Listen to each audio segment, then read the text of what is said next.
तीन जियोलॉजिस्ट्स African desert में काम कर रहे थे। उनका काम था डायमंड्स और पुरानी रॉक्स ढूंढना।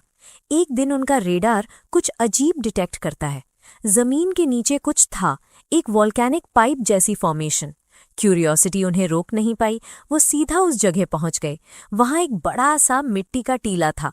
सोचा अंदर कुछ कीमत की चीज होगी, तोड़ दिया। लेकिन अंदर से जो निकला वो डायमंड्स नहीं था, एक अजीब खौफनाक चीज निकली और तीन के तीन जियोलॉजिस्ट्स वहीं खत्म हो गए। कहानी शुरू होने से पहले ही डेजर्ट ने अपना पहला शिकार कर लिया था। अब सीन बदलता है। एक आदमी है जिसका नाम जैक है। ये बंदा टेक्नोलॉजी और जियोलॉजी दोनों में माहिर है। उसने अपने हाथ से एक पोर्टेबल रेडार बनाया था जो इंसानी बॉडी हीट डिटेक्ट कर सकता था और किसी भी नेचुरल डिजास्टर में डेंजर अलर्ट दे सकता था। एक सीधा साधा दिन था जब उसका बॉस आया और बोला, जैक, अफ्रीका जाना पड़ेगा। 3 जियोलॉजिस्ट्स मिसिंग हैं, कोई खबर नहीं उनकी, जाके पता लगाओ। जैक ने ज्यादा सवाल नहीं किए। अगली सुबह तैयार हुआ, अपना रेडार बैग में डाला और निकल पड़ा लंबी उड़ान के लिए। काफी लंबी जर्नी के बाद वो अफ्रीकन डेजर्ट में उतरता है। वहां कैरल नाम का एक बंदा उसे रिसीव करता है और रिसर्च कैंप तक पहुंचाता है। कैंप में जैक एक से मिलता है। Carol, Mickey, Kurt, Titus, Magda और सबका लीडर यैन। यैन ने साफ बोल दिया कि वो खुद मिशन पर नहीं जाएगा, कैंप उसकी जिम्मेदारी है। बाकी सबने सामान बांधा, खाना, फ्यूल, हथियार गाड़ी में रखे और मिसिंग जियोलॉजिस्ट्स को ढूंढने निकल गए। काफी देर की तलाश के बाद उन्हें जियोलॉजिस्ट्स की गाड़ी मिली, लेकिन जियोलॉजिस्ट्स नहीं मिले। जो मिला वो देखना मुश्किल था। 3 इंसान, सिर्फ हड्डियां, मांस का एक टुकड़ा भी नहीं था उनके जिस्म पर। और ये सब सिर्फ 6 घंटे में हुआ था। कोई भी नॉर्मल चीज इतनी जल्दी किसी इंसान को हड्डियों का ढेर नहीं बना सकती। पास में एक और चीज थी, एक स्टैचू, एकदम चींटी के चेहरे जैसी। सब अंदर से हिल गए थे, लेकिन ज्यादातर लोगों का मानना था कि कोई पागल दरिंदा डेजर्ट में घूम रहा है और उसी ने ये किया होगा। रात आई, सब थके हुए थे, सो गए, लेकिन जैक की आंखों में नींद नहीं थी। वो उठ के पास के एक ड्यून पर चढ़ गया, थोड़ा सैंड बोर्डिंग करने के लिए वक्त काटने की कोशिश। थोड़ी देर में मिकी भी आ गई। उसने कहा नींद नहीं आई। दोनों बातें करने लगे, हल्की फुल्की बातें। जैक को मिकी में इंटरेस्ट हो रहा था, लेकिन कुछ कह नहीं पाया अभी। मिकी थक के चली गई सोने। जैक अकेला खड़ा था तो उसका रेडार बीप करने लगा। एक बड़ी चीज थी जो सीधा उसकी तरफ आ रही थी। उसने साइड में देखा, कुछ था, एक अजीब सा साया घूमता हुआ उसकी तरफ बढ़ रहा था। जैक ने आवाज लगाई, कैरल और बाकियों को जगाया। जब सब पहुंचे, कुछ नहीं था, क्रीचर गायब।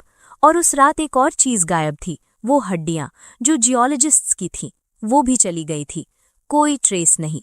कैरल का गुस्सा जैक पर निकला, बोल दिया, तूने चुराई हैं हड्डियां। जैक ने अपना बचाव किया, उसने कुछ नहीं किया था। तभी रेडार फिर चिल्लाया, कुछ था एक दूने के ऊपर। कैरल बोला, गाड़ी में बैठो, चेज करते हैं। मैग्डा ने रोका, बोली, अंधेरी रात में कुछ पकड़ नहीं पाओगे, सुबह का इंतजार करो। सुबह आई, धुंध शुरू हुई। तभी एक फिगर नजर आई, इंसान जैसी शेप, लेकिन रंग एकदम काला, बिल्कुल नेचुरल नहीं लगती थी। कर्ट ने गोली चलाई, क्रीचर गायब हो गया। जब वो उस जगह गए, वहां वो हड्डियां थीं जो पिछली रात गायब हुई थीं। अब कन्फ्यूजन ज्यादा हो गया, हड्डियां खुद चलती हैं क्या? टाइटस ने सबको रोका। एक स्टोरी थी जो वो अंदर से दबाए बैठा था। अब वक्त आ गया था सुनाने का। उसने इसोलू का जिक्र किया, एक दास्तान जो उसके गांव में आम थी। इसोलू कोई अकेला दरिंदा नहीं है, ये एक पूरी कॉलोनी है, फ्लैश ईटिंग चींटियां जो इंसानी जिस्म का मांस खा जाती हैं और फिर उनकी हड्डियां अपनी डिस्गाइज के तौर पर यूज करती हैं। इस तरह वो एक बड़ी पावरफुल कोऑर्डिनेटेड चीज बन जाती हैं और इस पूरी कॉलोनी का एक क्वीन होती है। वो ही असली दिमाग होती है, बाकी सब उसकी कमांड पर चलती हैं।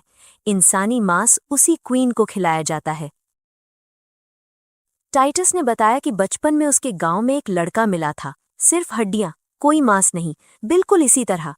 तब से टाइटस के जहन में ये बात थी और अब ये देख के उसे यकीन हो गया, ये वही इसोलू है।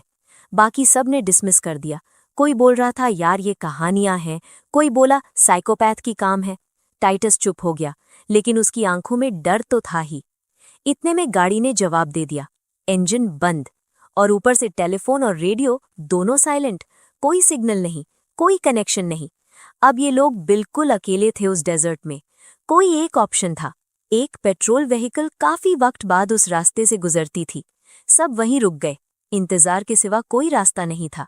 रात को बारी बारी पहरा देने का फैसला हुआ। टाइटस जाग रहा था, कर्ट सो रहा था स्लीपिंग बैग में। अचानक टाइटस को फील हुआ कुछ है पास में। उसने कर्ट को जगाने के लिए स्लीपिंग बैग खोला और जो मंजर था अंदर वो रात के अंधेरे में भी साफ दिख रहा था। कर्ट अभी जिंदा था, लेकिन इसोलू उसे अंदर ही अंदर खा रहा था। टाइटस ने आवाज लगाई, लेकिन तब तक क्रीचर ने उसका हाथ भी अपनी गिरफ्त में ले लिया, बिल्कुल मसल दिया। बाकी सब भाग के आए, किसी तरह टाइटस को खींच लिया। मिकी, मैग्डा और जैक उसे गाड़ी में ले गए। कैरल ने हाथ में जो भी था उसी से इसोलू पर वार किया। कुछ फायदा नहीं। ये चींटियां एक साथ मूव करती हैं, गोली उन्हें रोकती नहीं। जैक ने क्विकली सोचा और गाड़ी के चारों तरफ गैसोलीन डाल दिया। कुछ वक्त के लिए इसोलू पीछे हट गया, लेकिन इसोलू इतना भी सीधा नहीं था। वो वापस आ गया। जैक बाहर निकला गैसोलीन और डालने। कैरल साथ था। दोनों ने अपनी आंखों से देखा कि इसोलू ह्यूमन स्केलेटन्स को एक साथ जोड़ के इंसान जैसी बॉडी बना रहा था, अपनी असली रूप में आ रहा था। अब कोई शक नहीं था, टाइटस जो कह रहा था वो सच था। कैरल ने गन उठाई। जैक ने रोका, बोला बुलेट से कुछ नहीं होगा, कोई और तरीका ढूंढना पड़ेगा। इसोलू फिर से डेजर्ट में गायब हो गया, लेकिन वो गया नहीं था, वो सिर्फ वक्त दे रहा था। टाइटस की हालत तेजी से बिगड़ रही थी, चलना उसके लिए मुश्किल था। प्लान बना कि मैग्डा टाइटस के पास रुकें गाड़ी में और कैरल, जैक और मिकी पैदल कैंप तक जाएं, वहां से काम करती गाड़ी लेके आएं और दोनों को ले जाएं। मुश्किल फैसला था, लेकिन कोई दूसरा रास्ता नहीं था। अगली सुबह तीनों निकल पड़े। साथ में जो थोड़ा गैसोलीन बचा था वो ले लिया, जरूरत पड़ सकती थी। कुछ वक्त ही बीता था कि आंधी आ गई। बड़ी तेज, आंखें बंद करने पर मजबूर करती आंधी। तीनों चिपक के एक जगह बैठ गए। आंधी गई, लेकिन अपने साथ कुछ ले गई। जैक का रेडार खराब हो गया था और जितना गैसोलीन बचा था वो भी बह गया। अब उनके पास बहुत ही थोड़ा था बचा। रात को फिर रुके। नींद आई, लेकिन सुकून नहीं। इसोलू आया और इस बार उसका चेहरा मैग्डा जैसा था। सब समझ गए। मैग्डा और टाइटस जब छोड़े गए थे, इसोलू वहां गया था। दोनों मार दिए गए थे। उनकी हड्डियां अब इसोलू का हिस्सा थीं। कैरल ने जो थोड़ा गैसोलीन बचा था जल्दी से क्रीचर की तरफ फेंका। वो पीछे हटा। एक बार और बच गए, लेकिन अब गैसोलीन भी नहीं था। सुबह एक हल्की सी रेडियो की आवाज आई। तीनों उस आवाज के पीछे गए और जियोलॉजिस्ट्स की पुरानी गाड़ी ढूंढ ली। रेडियो काम करता था। कैंप से कांटेक्ट हुआ, थोड़ा चैन मिला। पास ही एक और चीज थी, मिट्टी का टीला और उसमें एक टनल। अंदर गए तो एक बड़ी एंट नेस्ट थी, बिल्कुल बैरानी पड़ी। जैक ने सब जोड़ दिया। यही इसोलू का पहला घर था। जब जियोलॉजिस्ट्स ने वो माउंट तोड़ा था, उन्होंने घर तोड़ा था। इसोलू तब से बदला ले रहा था और नई जगह ढूंढ रहा था अपनी कॉलोनी के लिए। तभी यान कैंप से आया। उसने दोनों को देखा और सीधा इल्जाम लगाया, तुमने अपने साथियों को मारा। कितना भी समझाओ, वो सुन नहीं रहा था। हाथ गाड़ी से हैंडकफ कर दिए और कैंप की तरफ चलने लगा। रास्ते में कैरल ने मौका देखा, यान को बेहोश कर दिया। खुद छूट गए, यान को हाथ हैंडकफ कर दिया। मिकी को लगा अब कैंप जाएंगे, लेकिन कैरल और जैक ने कहा नहीं, पहले इसोलू का नया घर तोड़ना पड़ेगा, वरना और लोग मारे जाएंगे। नई माइन थी पास में। लोगों को यकीन था वही इसोलू का नया लैर है। कैरल ने एक्सप्लोसिव लिक्विड साथ लिया। तीनों अंधेरे में उतरे। माइन के अंदर चलते चलते इसोलू ने अचानक कैरल पर झपट मारा। कैरल की टांग टूट गई। जैक ने क्रीचर को डिस्ट्रैक्ट किया। इसोलू एक गड्ढे में गिरा। लगा खत्म हुआ, लेकिन वो नहीं खत्म हुआ। वापस ऊपर आया और कैरल की टांग पकड़ के खींचने लगा। मिकी और जैक ने पूरी ताकत लगा दी कैरल को बचाने में।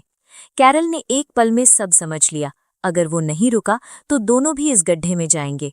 उसने एक्सप्लोसिव लिक्विड अपने हाथ में लिया, दोनों की तरफ एक बार देखा और खुद इसोलू के साथ उस गड्ढे में कूद गया। जोर का धमाका। कैरल गॉन, लेकिन दोस्तों को बचा गया। जैक और मिकी भागने की कोशिश कर रहे थे कि उन्हें एंट क्वीन दिख गई। वही थी असली बॉस। पूरी कॉलोनी उसकी एक इशारे पर चलती थी। चींटियां उन पर टूट पड़ी। मिकी ने चिल्लाया, क्वीन को मार दो, सब खत्म हो जाएगा। जैक के हाथ में एक नाइफ था। उसने क्वीन को मार दिया और सच में वही हुआ। एक एक करके चींटियां गिरने लगीं।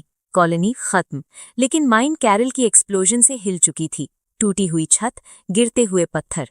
दोनों तेजी से भागे और बाहर निकल गए। एक लम्हा पहले बाहर यान का जिस्म पड़ा था। इसोलू ने उसे भी नहीं छोड़ा था। इस पूरी रात के, इस पूरे तूफान के बाद सिर्फ 2 लोग जिंदा थे, जैक और मिकी। आखिरी सीन में दोनों टैक्सी का इंतजार कर रहे हैं। जैक ने फैसला कर लिया था वो यहीं रहेगा, इस डेजर्ट कैंप में काम करेगा। मिकी का प्लान अलग था। वो आगे बढ़ना चाहती थी, नई जगह, नई शुरुआत। जाने से पहले दोनों ने एक दूसरे को देखा और एक किस। कुछ अल्फाज नहीं थे, जरूरत भी नहीं थी। टैक्सी आई और मिकी चली गई। जैक वहीं खड़ा रहा, डेजर्ट को देखता रहा। जो गया सो गया, जो बचा वो जिंदगी थी।